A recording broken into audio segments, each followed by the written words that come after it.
听专家解读美国升学方案，看美国学习生活点滴，圆美国名校梦想。本节目由美国文美教育集团冠名播出。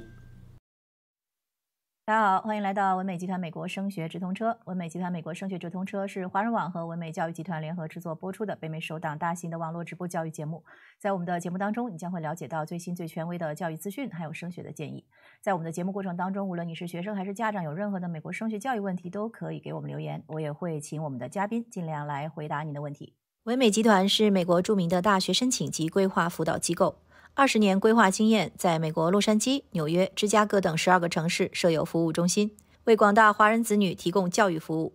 文美集团专注于美国大学升学规划服务，教育学博士加常春藤名校面试官顾问团队，中美双顾问模式，为6到12年级学生提供最好、最全方位的教育服务。欢迎大家扫码或者是直接搜索关注文美集团的微信公众号美国文美，及时了解最新最全的美国升学资讯。如果想跟文美的客服互动，请在节目播出期间扫描屏幕左下角的文美客服二维码，或者直接搜索微信号文美集团的全拼音添加。文美的咨询热线是1888-789-0942。感谢万博士跟我们的分享。好，下面进入我们今天的升学大讲堂。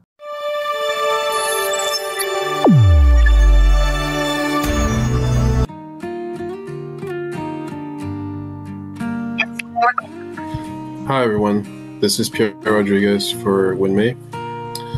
Today's topic is going to be early action, restrictive early action, early decision, and regular decision, as well as how to implement these things as part of an overall admission strategy. So first I'm going to start by talking about what each of these things are, including the pros and cons. And later on, we're going to talk about how to use these things strategically as part of your application strategy. So the first one I'd like to talk about is early action. Early action is a non-binding application plan that allows students to apply to their preferred colleges early, typically the first part of November. So let's say from November 1st to November 15th. And after that, they tend to receive decisions by mid-December. So because it's non-binding, students are not obligated to attend the institution if they are admitted. They can still apply to other colleges through regular decision and have until May 1st to make their final decision. So in some ways, you get to find out ahead of everybody else if you are going to go and be accepted to that school. So it's like a preview in some sense. Now, what would be the advantages of early action? So the first one is obvious. It's early notifications. So students receive an early response, which can alleviate the stress of waiting and provide ample time to make informed decisions. The second advantage would be flexibility. Since it's non-binding, students can compare financial aid offers from different institutions. And the third advantage is demonstrated interest. Applying early can demonstrate a student's strong interest in the institution, which might positively influence the admissions decision. So if you apply early, you're basically letting the school know that you're really interested, and that can help you and your chances of getting in. One disadvantage of early action is, of course, that you have an early deadline. So students need to have their applications, including essays and recommendations, ready much earlier, which can be challenging, of course. However, at WinMay, we stress anticipation and we work on these things ahead of time, so that shouldn't be an issue if you're part of our admissions consulting programs. The next topic is restrictive early action. So typically abbreviated as REA, as you'll see on the Common App and maybe some other places. So restrictive early action, also known as single choice early action, is a variation of early action with added limitations. So like early action, it is non-binding, but students are restricted from applying early to other private institutions. though they can still apply to public universities and regular decision plans. So in other words, you have only the possibility of doing it for one school, restrictive early action. Now for the advantages, the first one is early notification. Students receive early admission decisions, so it's similar to early action. The second advantage is demonstrated commitment. So applying restrictive early action shows a serious commitment to the institution, potentially enhancing admissions chances. So it's very similar to early action. However, there are more disadvantages compared to early action. So the first one is limited flexibility. So there are restrictions on applying to other early plans, which can limit the options the student has. And the second one is that there's pressure in the sense that the early deadline requires students to prepare the application sooner. So again, similar to early action. The next topic is early decision, typically abbreviated as ED. So early decision is a binding application plan, meaning that students commit to attending the institution if accepted.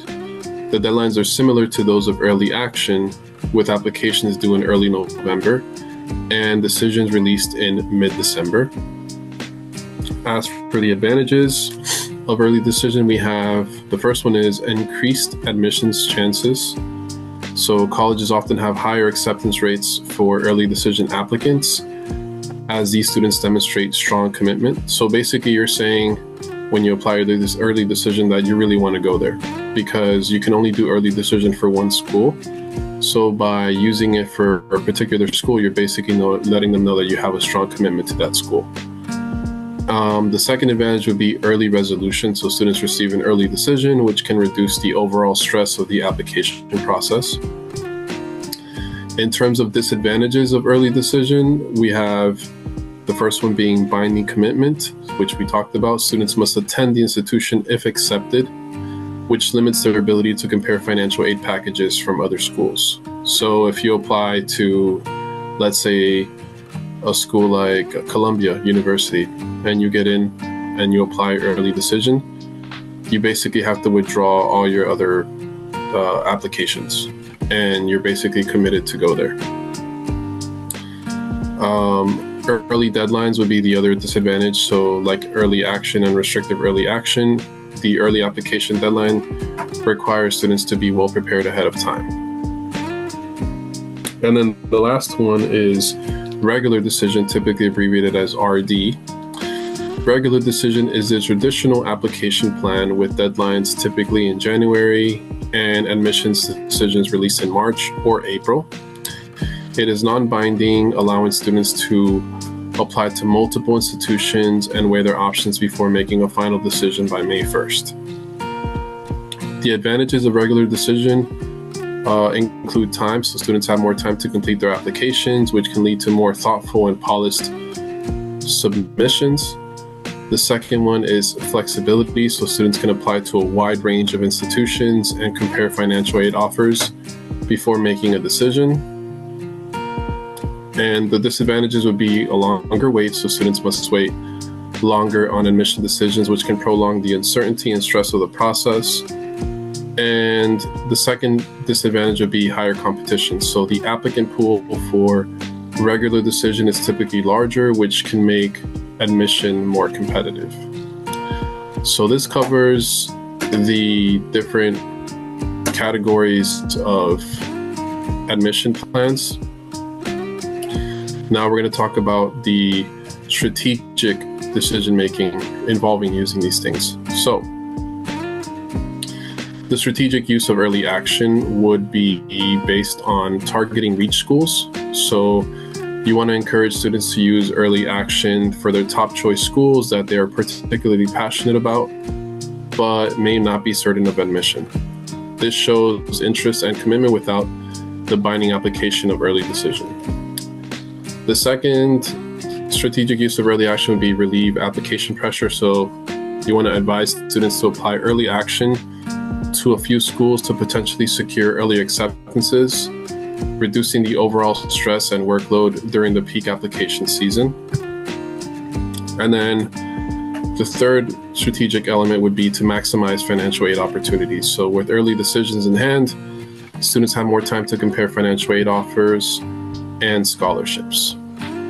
Now moving on to restrictive early action. Restrictive early actions, strategic use of it would include using it for top choice schools. So suggest restrictive early action for students with a clear first choice institution where they meet or exceed admission criteria. This demonstrates serious interest and commitment. The second strategic use would be balanced flexibility and strategy. So since restrictive early action is non-binding, students retain flexibility to apply regular decision to other top schools while showing dedication to their restrictive early action choice. And the third strategic use would be ideal for high-achieving students. So restrictive early action is often suited for high-achieving students with strong applications ready by the early deadlines. So if you're on top of your game and you have the credentials to get into a top school, then you should definitely consider using restrictive early action as part of your overall application strategy. Now, for early decision, the strategic use of early decision would include to maximize admission. So encourage students who have a clear first choice school and are competitive applicants to use early decision. Colleges often have higher acceptance rates for early decision applicants. The second strategic use would be demonstrate commitment. So advise students who are certain about their top choice school to apply early decision to showcase their commitment and enthusiasm.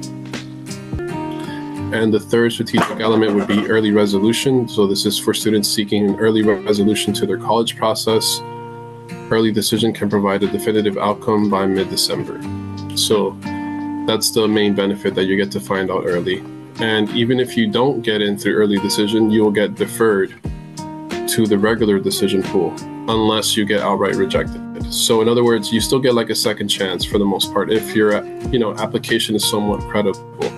So that's something to keep in mind. So maybe you can work to improve something by the time the regular decision deadlines come around. So maybe if you have like a like average SAT score, and you might want to take it again one more time to see if you do better. So you can prepare, and then if you do better, that might be able to sway, the application's admissions in your favor.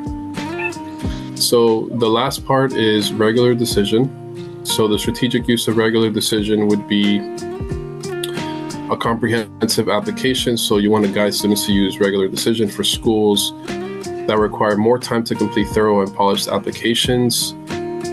Safety and match schools would be the second strategic use. So you want to recommend applying regular decision to a balanced mix of safety, match, and reach schools to ensure a range of options.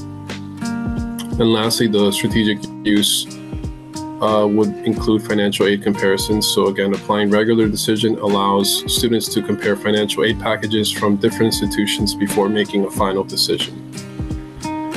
And now for the last part, we're going to talk about integrating application plans into a comprehensive strategy. So what are the things that you should be considering? So you want to assess readiness. So begin by evaluating the readiness and the quality of your application materials. So strong applicants with well-prepared essays and recommendations can benefit from early action or early decision.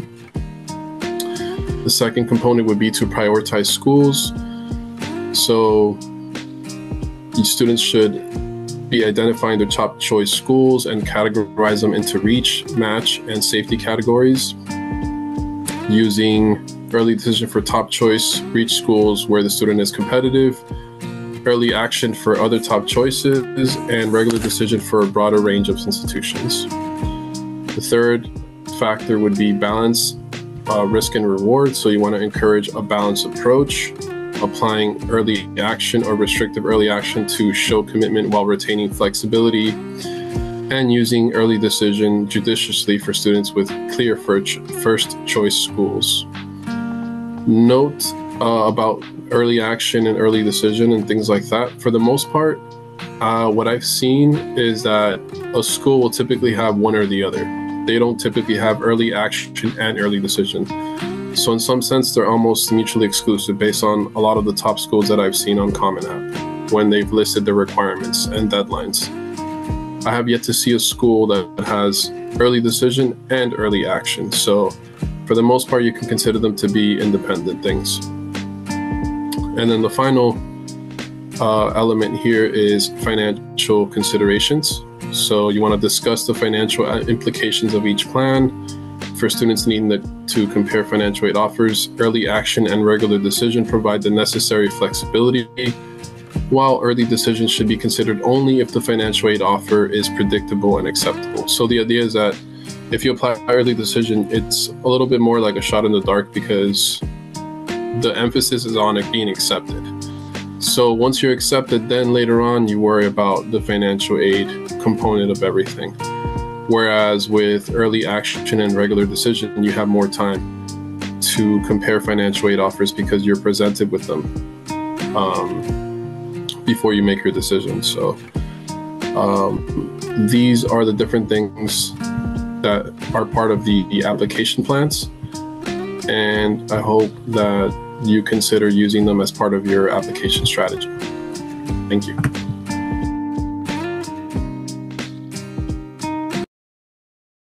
今天谢谢万博士和皮埃尔先生的分享，有任何的问题还可以继续给我们留言。感谢您收看我们今天的节目，我们下期见。